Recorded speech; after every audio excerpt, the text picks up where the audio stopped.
Anggota Komisi 4 DPR RI Ana Agung Bagus Adi Mahendra Putra kembali menyerahkan bantuan berupa alat-alat pertanian kepada petani.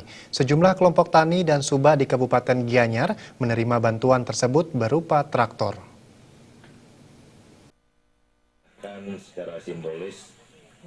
Bantuan berupa alat-alat pertanian yang diserahkan anggota Komisi 4 DPR RI Ana Agung Bagus Adi Mahendra Putra atau yang sering disapa Gus Adi merupakan bantuan pusat yang berhasil diperjuangkan Gus Adi.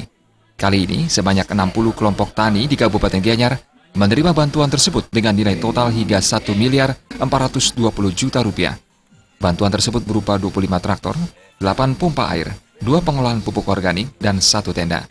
Pada kesempatan itu diserahkan bantuan power thresher atau mesin perontok padi dan rice transplanter atau mesin tanam padi kepada kelompok ternak babi, kelompok wanita tani, dan bantuan kepada 4 kelompok konservasi hutan rakyat, salah satunya kelompok pelestarian bambu putih di Desa Taro. Usai penyerahan bantuan, Ana Agung Bagus Adi Mahendra Putra melanjutkan kegiatannya dengan menggelar tatap muka dan kontak tani dengan kelompok penerima bantuan dan petani.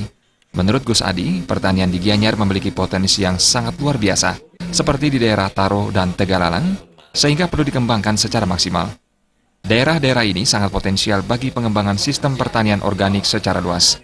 Tak hanya persawahan, kebun buah-buahan perlu dikembangkan di Gianyar, terlebih lagi Gianyar merupakan daerah pariwisata.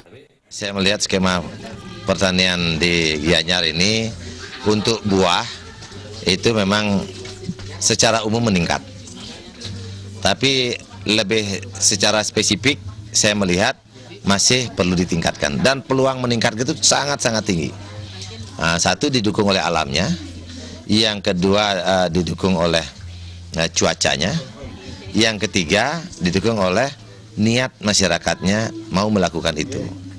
Tinggal kalau menurut saya sekarang upaya meningkatkan ini adalah yang belum ada, bagaimana upaya untuk memberikan teknologinya. Teknologi yang benarnya, sudah itu jarak tanamnya yang benar. Jadi perlu adanya pendampingan teknologi dalam kaitannya peningkatan pengolahan dari tanah itu sendiri. Kadis Pertanian, Perkebunan, dan Kehutanan Gianyar, Dewa Maderaka, mengatakan sangat berterima kasih kepada Ana Agung Bagus Adi Mahendra Putra yang telah membantu kelompok tani di Gianyar. Diharapkan dengan bantuan ini, para petani bisa meningkatkan kualitas pertanian dan meningkatkan kesejahteraannya. Saya mengucapkan terima kasih kepada Bapak Agung selaku anggota DPR RI yang telah membantu subak-subak yang ada di Kabupaten Gianyar. Seperti saya lihat tadi ada bantuan traktor, ada bantuan unit pengolah pupuk organik yang akan diberikan di tahun 2017 nggak salah. Dan tadi sudah ada ketua kelompok yang mengajukan proposal. Nah, untuk itu saya harap ke depannya untuk bisa dibantu lebih banyak lagi kepada subak apa yang sesuai dengan kebutuhannya. Pada kesempatan itu, Ana Agung Bagus Adi Mahendra Putra juga membentuk Dewan Pimpinan Anak Cabang Soksi se-Kabupaten Gianyar. Tim Liputan Bali TV.